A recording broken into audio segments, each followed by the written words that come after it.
Assalamualaikum warahmatullahi wabarakatuh. Hari ini kita akan belajar tentang transformasi geometri. Jadi di transformasi geometri ada 4 yang akan kita pelajari. Tapi untuk hari ini kita belajar dulu tentang translasi dan refleksi dulu. Translasi, yang pertama kita bahas tentang translasi. Translasi itu biasa disebut juga dengan pergeseran.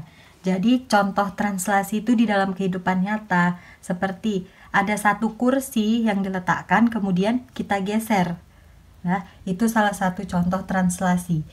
Untuk translasi ini ada rumusnya. Px, Y ditranslasikan dengan A, B, hasil translasinya itu P aksen, X tambah A, Y tambah B. Nah, jadi ini termasuk rumusnya. Jadi untuk memperoleh di sini kan P aksen, maka X tambah A itu disebut juga X aksennya. Y tambah B sama dengan Y aksennya. Jadi X tambah A sama dengan X aksen, Y tambah B sama dengan Y aksen. X, Y itu adalah titik koordinatnya.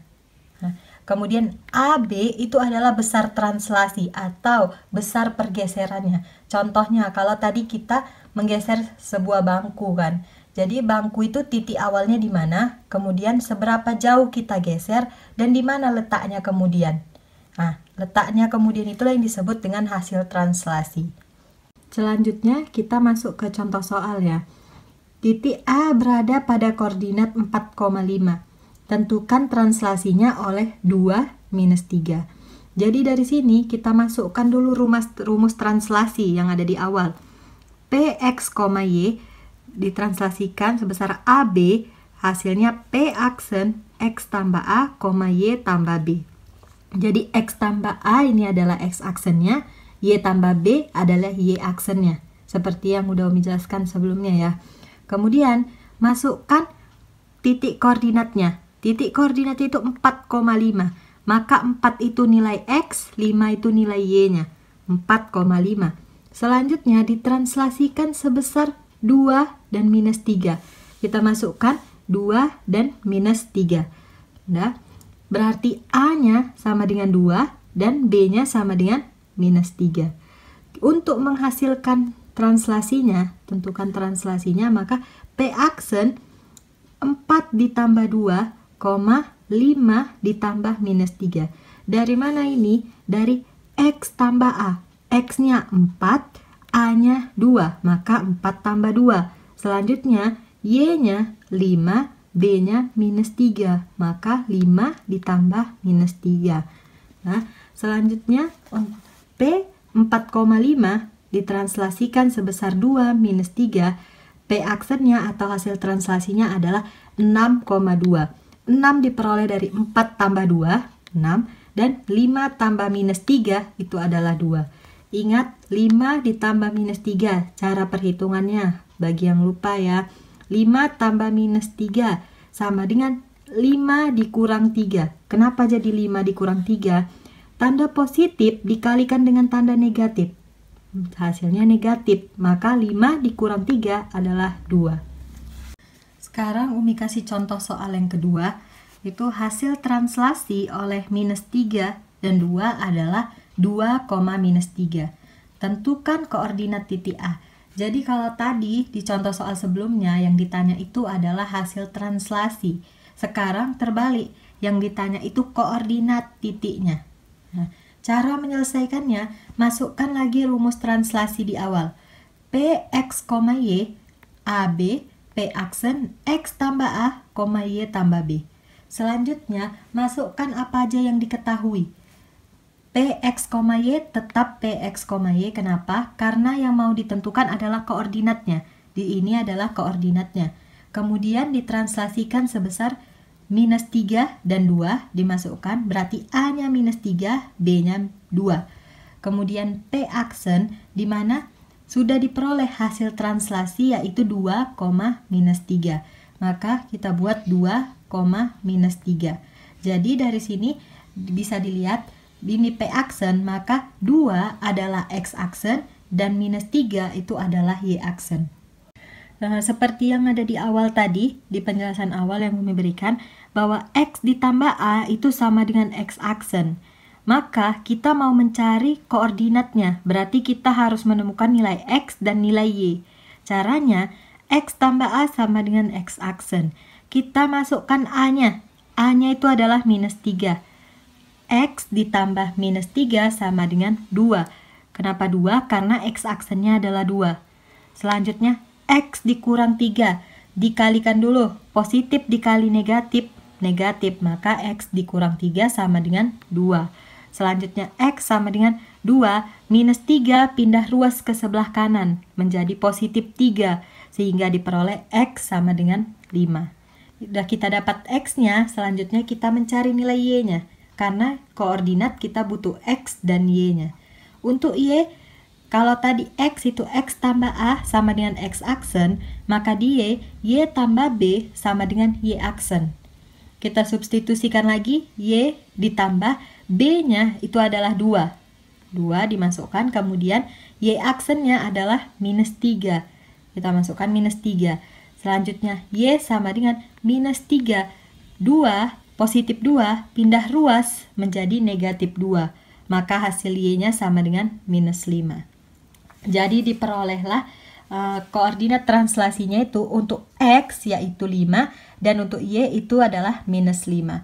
Maka kita bisa tulis di rumus translasinya P 5, minus 5 ditranslasikan sebesar minus 3 dan 2. Hasil translasinya adalah 2, minus 3.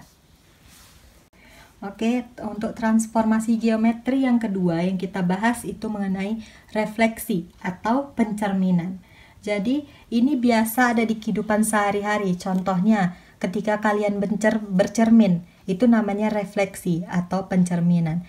Jadi, bayangan yang ada di dalam cermin itu pasti bentuknya selalu sama dengan apa yang kita cerminkan. Hanya saja posisinya terbalik.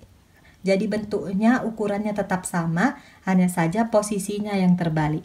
Nah, untuk pencerminan itu ada rumusnya Px, Y, My sama dengan X, P aksen. Di mana M ini adalah mirror atau pencerminannya. Y sama dengan X itu bisa berubah-ubah. Bisa dicerminkan terhadap sumbu X, terhadap sumbu Y, ataupun terhadap garis Y sama dengan X, dan sebagainya. Jadi ada beberapa rumus di dalam refleksi. Karena di hasil pencerminan sebuah titik terhadap berbeda sumbunya, maka berbeda pula lah hasilnya. Seperti yang ada di tabel ini hasil pencerminan sebuah titik. Jadi P aksennya itu semuanya X, Y. Titik yang dicerminkan itu X, Y dahulu, titik awalnya. Kemudian dia dicerminkan terhadap siapa? Kalau terhadap sumbu X, maka hasil pencerminannya itu X, minus Y. Kalau terhadap sumbu Y, menjadi minus X, Y hasil pencerminannya. Kalau terhadap garis Y sama dengan X, hasilnya Y, X. Dan terhadap garis Y sama dengan minus X, hasilnya minus Y, minus X. Jadi, hasil pencerminannya itu nanti di soal biasanya dikasih tahu. Dia dicerminkan terhadap sumbu X, atau dia terhadap sumbu Y, atau terhadap garis Y sama dengan X. Jadi, di dalam refleksi atau pencerminan ini ada beberapa rumusnya. Rumusnya inilah yang harus kalian tahu. Kalau tahu rumusnya, biasanya bisa langsung jawab hasilnya. Selanjutnya kita masuk contoh soal. Yang pertama, koordinat titik A terhadap sumbu X adalah 2, minus 3. Tentukan hasil refleksinya. Jadi di sini udah disebutkan bahwa koordinat titik A itu terhadap sumbu X. Berarti dia dicerminkan terhadap sumbu X. Kita diminta menentukan hasil refleksinya.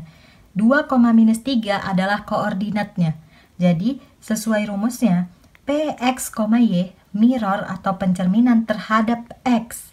Di hasilnya P aksen kita lihat berdasarkan tabel. Kalau dicerminkan terhadap sumbu X, maka hasilnya itu adalah X, minus Y. Nah, sehingga kita buat di sini X, minus Y. Maka P koordinatnya itu adalah 2, minus 3 dicerminkan terhadap sumbu X. P aksen X-nya adalah 2, tetap 2 kita tulis. Kemudian min Y, berarti min minus 3. Ditulis di sini min minus 3. Jangan dihilangkan minus 3-nya langsung.